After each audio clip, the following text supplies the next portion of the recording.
In the year 39 AD, inside the imperial palace on Rome's Palatine Hill, a celebration is underway. Senators are here in their finest robes, their wives on their arms. Music drifts through marble corridors. Wine is everywhere. The mood is supposed to be joyful. Then the emperor walks in. Gaius Julius Caesar Augustus Germanicus, better known as Caligula, raises a hand and points at a senator's wife. "Tonight she is mine," he says. "This isn't a request, it's an order." Nobody moves. The senator can't refuse. His wife can't refuse. In a system where the man holding power is the law, disobedience doesn't just mean punishment, it means extinction. And what happened next? While the party continued downstairs, pretending nothing had changed, was later described in fragments of letters found in 1962 in the Vatican archives. Senators wrote to relatives abroad, begging them never to bring their families to Rome. Because Caligula wasn't just crazy in the way movies like to sell. He was worse. A man who understood that absolute power means no taboo can stop you. No moral line. No divine law. If you're untouchable, you can test how far the world will bend before it breaks. And for 4 years, from 37 to 41 AD, he tested it. He turned the empire into a personal laboratory of humiliation and fear. Even Suetonius, the Roman historian who later wrote about him, hid behind coded language for certain acts. People were afraid to put the full truth into plain words. But some records survived anyway. Censored notes, cracked wax tablets, senatorial letters that escaped the flames. The question isn't whether you can handle the truth.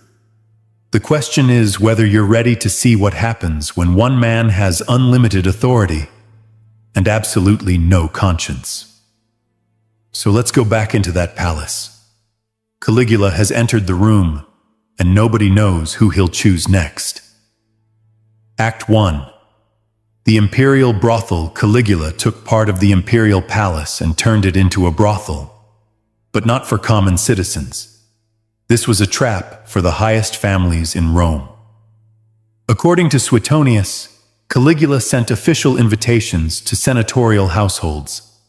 The message looked harmless: a banquet at the palace, a night of celebration. But when the couples arrived, the men were separated from the women. Wives and daughters were led into private chambers, there to be forced into prostitution for anyone the emperor designated. Husbands and fathers waited outside the doors. They could hear what was happening. They could not go in. They could not protest. To protest was to accuse the emperor of dishonor. Accusing the emperor meant treason, and treason meant the execution of your entire household. One letter found in Florence in 1978, written by Senator Lucius Vitellius, describes the night his 23-year-old wife was taken. He writes that he heard her voice through the wall. "I prayed to the gods for deafness," he says. He wasn't praying for rescue. He was praying not to hear. When she came back at dawn, he says they couldn't look at each other. Something inside both of them had died in that room. And then Caligula smiled over breakfast, as if nothing at all had happened. Here's what makes it even colder. Caligula kept accounts. A wax tablet preserved in the British Museum, dated to 39 AD, lists noble women by name, the number of clients they were forced to serve, and the money they earned. Yes, he charged money, and it went straight into the imperial treasury. This wasn't about lust. It was a demonstration. Caligula wanted to prove he could take the most respected women in Rome, reduce them to commodities, and make their husbands stand there in silence. If he could do that, then he could do anything. Act 2. Incest as a political stage show. Caligula had three sisters: Julia Agrippina, Julia Drusilla, and Julia Livilla.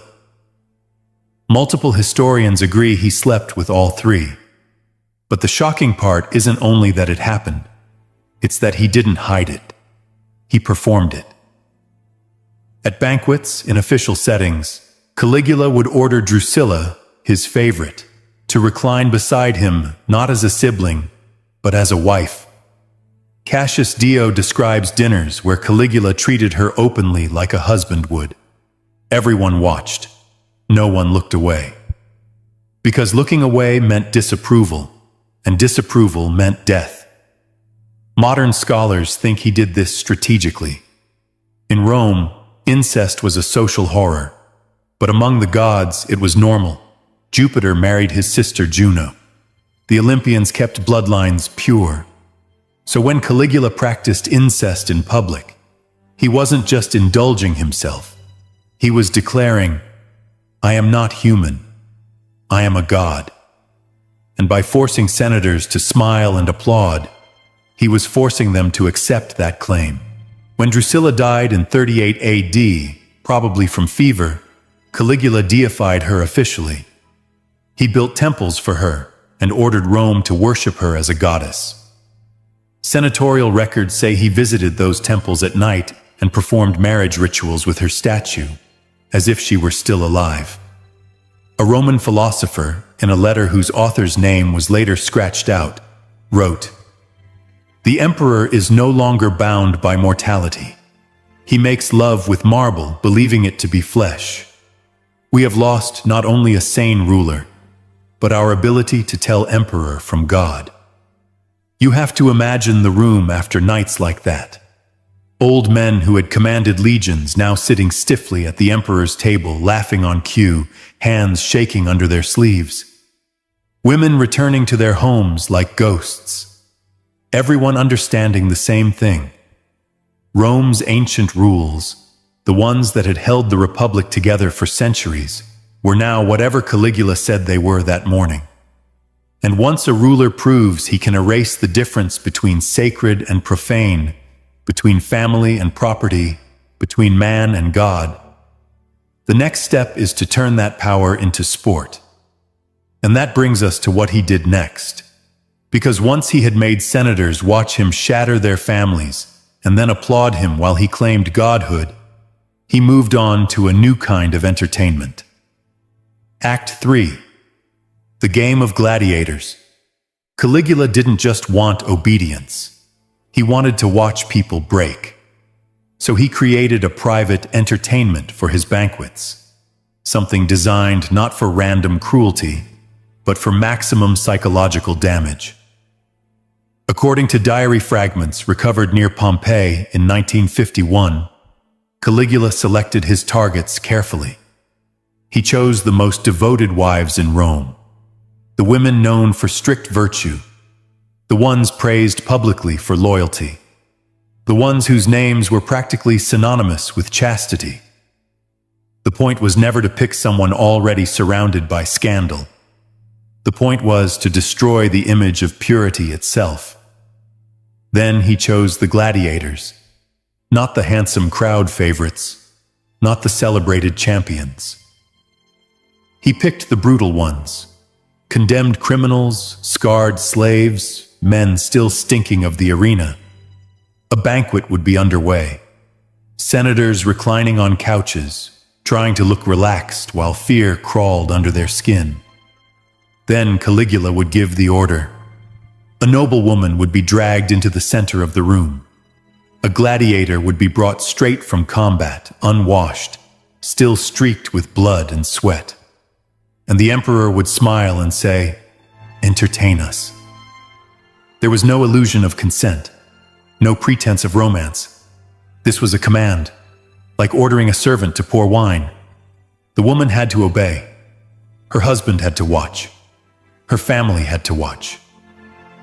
And at the end, after the humiliation was complete, everyone in the room had to applaud. Because not applauding meant you were insulting the emperor, and insulting the emperor meant treason. One senator, Gaius Calpurnius Piso, the the same man who would later lead a conspiracy against Caligula, wrote a letter that was intercepted and preserved. "I watched my wife destroyed before my eyes," he said. "I cannot avenge her without condemning my children to death. So I smile, I clap, and I die a little more each day." Then he added something terrifyingly quiet. "But one day, the emperor will learn that even dead men can still hold a dagger."